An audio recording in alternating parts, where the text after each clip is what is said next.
muitos e muitos trabalhadores brasileiros. A presidenta Dilma destacou que vivemos num momento especial e que estudos do Banco Mundial ou de organismos internacionais apontam que os países mais desenvolvidos retrocederam nas práticas de distribuição de renda, o que está provocando um aumento significativo da desigualdade. No Brasil, no entanto, trabalhamos com foco na distribuição de renda e com a consciência de que a grande riqueza do país é sua população. E, nesse aspecto, é muito importante a gente ressaltar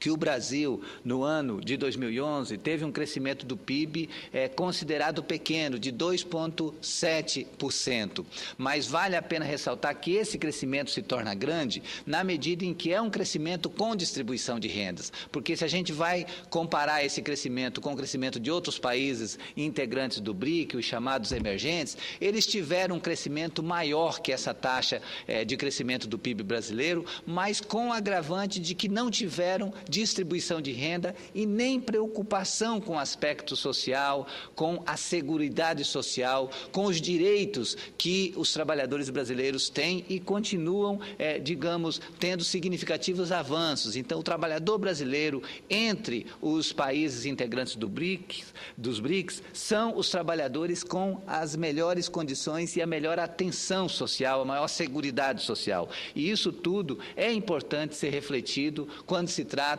do crescimento sólido que está acontecendo no Brasil. Nós tivemos um crescimento de 2,7% do PIB em 2011, com distribuição de renda, e temos uma perspectiva de um crescimento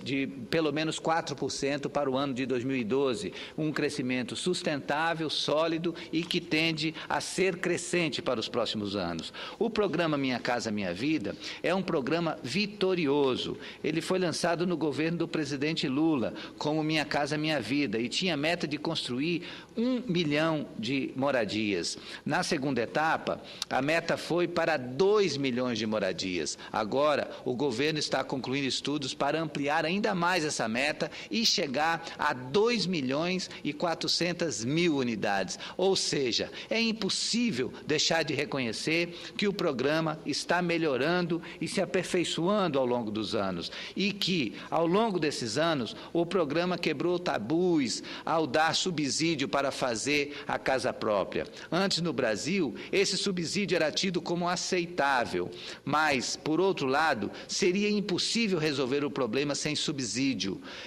porque a renda das pessoas não suporta o custo da produção. O programa Minha Casa Minha Vida reconhece a obrigação do Estado brasileiro com a parcela da população que, ao longo de anos e anos, foi marginalizada e excluída do sonho da casa própria. Com isso, tem uma visão clara da importância da melhoria de vida da sua população, porque, como diz a presidenta Dilma, de fato, um país rico tem que ser um país sem miséria e que oferece oportunidades para os seus cidadãos. Eu quero dizer que, nessa etapa do programa Minha Casa Minha Vida, anunciado ontem, que é justamente para beneficiar municípios com até 50 mil habitantes, numa projeção de construção de 107 mil casas para municípios com população de até 50 mil habitantes, nós, do Estado do Acre, tivemos, a rigor, nós teríamos praticamente todos os municípios, à exceção de Rio Branco e de Cruzeiro do Sul, todos os outros municípios estariam habilitados a receber os recursos desse programa Minha Casa Minha Vida, nessa etapa destinada aos municípios de até 50 mil habitantes. Ocorre que apenas o município de Sena Madureira, com o prefeito Nilson Areal, foi quem se habilitou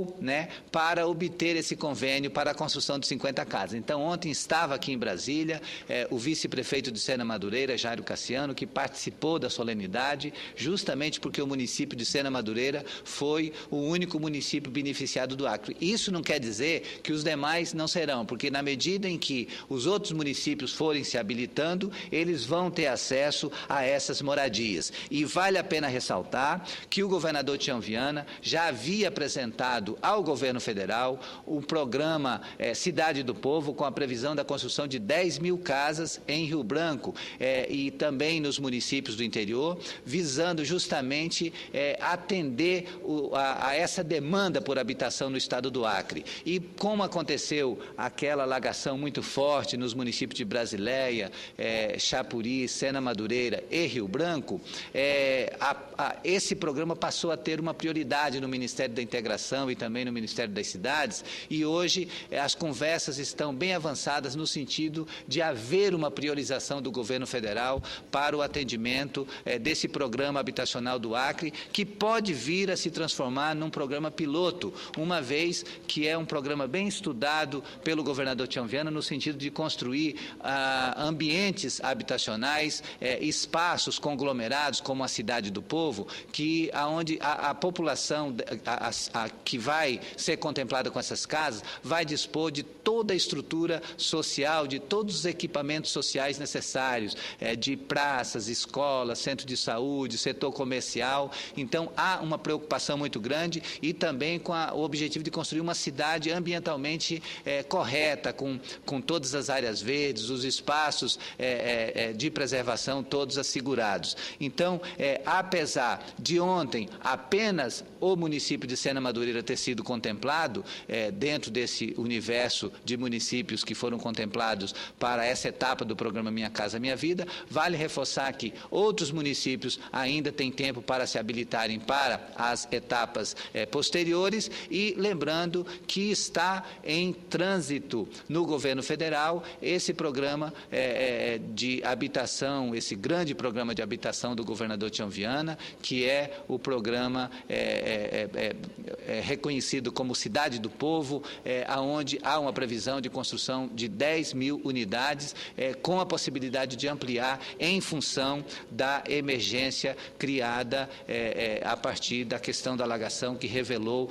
a necessidade muito maior de habitação para pessoas que vivem em áreas suscetíveis à alagação. Então, dessa maneira,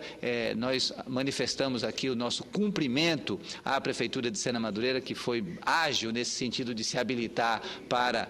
conseguir essas unidades habitacionais. Foram 50 unidades habitacionais para Sena Madureira, mas ficamos no sentido de também cobrar das demais prefeituras que avancem no sentido de preparar os seus projetos para que se habilitem também a obter esse benefício do governo federal. E, por último, senador Gurkais, eu gostaria de fazer um registro especial aqui, que eu recebi há poucos dias uma nova carta do padre Paulino Baltazar, que é o nosso vigário lá de Sena Madureira. O padre Paulino completou 86 anos no último dia 2 de abril e teve muito doente, teve que vir a Brasília, inclusive ficou aqui no INCOR, num esforço do governo do Estado, da Secretaria de Saúde, de trazê-lo justamente porque é uma pessoa muito querida de todos lá em Sena Madureira, e todos estavam muito preocupados com a situação da saúde dele. Então ele veio, conseguiu uma boa recuperação, está bem melhor agora. Ainda hoje estava manifestando uma gripe, mas fez questão de dizer que era uma gripe que não tinha nada a ver com o problema que ele estava tratando há poucos dias. E ele continua muito ativo, muito presente na vida das pessoas, e sempre preocupado com as questões sociais, com as questões ambientais, com as condições de vida das pessoas. Então, ele está sempre levantando o que está acontecendo nas comunidades, a cada desobriga que ele faz pelos rios do Acre, pelo rio Caeté, pelo rio Purus, pelo rio Macauã. Ele sempre levanta as situações com as quais ele se depara, e ele cobra com muita firmeza das autoridades. Sempre foi assim e certamente vai continuar assim por toda a sua vida, no sentido de cobrar as melhorias necessárias para o bem-estar da população. Então, ele manda uma carta, uma longa carta, com bastante detalhes sobre como foi a sua última viagem, e eu leio aqui alguns momentos da carta dele, só para que eu gostaria de que ela pudesse ser registrada na íntegra, mas eu quero ler aqui alguns momentos exatamente para mostrar o quanto que ele se preocupa com as pessoas, com o desenvolvimento do Acre, com a proteção da floresta e, ao mesmo tempo, ele se preocupa com os seus representantes no Senado Federal, no sentido de estar sempre cobrando uma ação efetiva para que não fique sem uma resposta os problemas que acontecem na comunidade. Então, ele diz... caríssimo senador Aníbal, saudações cordiais. Depois de ter saído de Brasília e retornado à vida normal, da qual estava afastado devido à doença, no dia de hoje fui dar uma olhada em tudo o que deve ser feito e escrever ao bom amigo, que agradeço de coração ter me visitado várias vezes. A alagação, que foi um desastre para vários municípios do Acre, acabou. Os rios voltaram aos seus respectivos leitos e correm lentamente com suas águas rio abaixo. Começa penosamente a reconstrução. Vários satisfeitos pela ajuda que receberam vários satisfeitos pelas ajudas que receberam, outros insatisfeitos, mas a vida voltou à normalidade e toda a criançada está na escola. Quanto aos problemas, depois do último desabrigo, depois da última desobriga que fiz ao Rio Caeté, notei duas coisas. Vários ribeirinhos falaram: como podemos viver se estamos tendo alguns produtos com a redução do seu preço, como a farinha e o feijão? Tivemos que deixar a borracha por causa da falta de preço. Isso aqui é muito interessante, porque às vezes acontece uma desinformação lá no Seringal, e é importante que as pessoas saibam que, nesse momento, o subsídio que o governo do Estado está dando para a produção da borracha é o maior subsídio da história, de tal maneira que pode ser que algum atravessador passe a comprar borracha nos seringais sem levar em conta a verdadeira informação do subsídio que está sendo repassado pelo governo. Então, é um momento que tem que haver um certo incentivo à produção de borracha e da castanha, porque esses dois produtos tiveram um aumento significativo. Mas, lá na comunidade visitada pelo Padre Paulino, ele detectou que as pessoas estão tristes porque o preço que chega lá para eles não estava bom. A castanha também é um produto muito significativo que deve ser levado em consideração. O outro aspecto que ele levanta é que com a abertura da BR-364, a entrada de outros produtos fez com que os preços diminuíssem, o que é natural, porque na medida em que a concorrência é facilitada, os preços tendem a diminuir. E, ao mesmo tempo, o Padre Paulino faz uma ressalva na sua carta em relação à questão do manejo florestal. Ele tem uma discordância veemente em relação ao manejo florestal. Ele acha, e todas as vezes faz essa ressalva, que as pessoas aproveitam, na medida em que regularizam seus projetos de manejo, elas passam a explorar fora daquilo que está previsto no projeto, e não há um processo de fiscalização por parte do IBAMA ou do órgão estadual destinado a essa cobrança. Então, é algo que vale a pena sempre as nossas autoridades estaduais terem uma conversa permanente com o Padre Paulino, exatamente para identificar aonde tem plano de manejo e aonde as pessoas estão cumprindo e aonde elas estão deixando de cumprir aquilo que é determinado pelo plano de manejo. Então, tem aqui um conjunto de aspectos reforçados pelo Padre Paulino que vale a pena serem do conhecimento de todos. Ele diz que, embora a campanha da fraternidade tenha falado muito que o nosso planeta Terra está apaziguando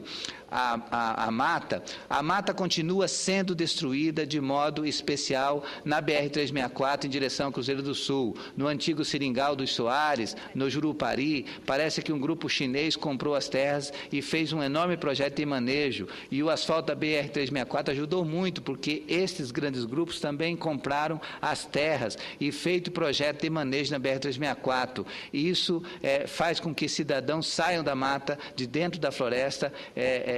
para as cidades e corre o risco das florestas desaparecerem. Então, esses aspectos, essas preocupações trazidas pelo Padre Paulino, eu quero reforçar, são preocupações justas que devem orientar permanentemente o nosso pensar político. Então, o documento do Padre Paulino vai publicado na íntegra no nosso site e vou fazer chegar a cópia até o secretário de Floresta e de Indústria e Comércio do Governo do Estado, o secretário Edivaldo Magalhães, sugerindo, inclusive, que haja uma equipe técnica que vá até o Padre Paulino Baltazar para uma conversa mais aprofundada, identificar onde é que estão esses problemas, a mesma coisa em relação aos preços da borracha, da castanha e da farinha e do feijão que ele coloca aqui nessa sua carta, para que a gente possa identificar aonde estão esses problemas e de que maneira nós, que somos agentes públicos, somos remunerados pelo erário público justamente para trabalhar em benefício da população, de que maneira nós podemos ajudar para que a vida dessas pessoas esteja sempre cuidadas para que fiquem melhor a cada dia. Nesse sentido, eu agradeço muito, muito mesmo, a contribuição do Padre Paulino, a sua atenção, a sua disposição, a sua militância, que é um sacerdócio, né? Ele não é só sacerdote no sentido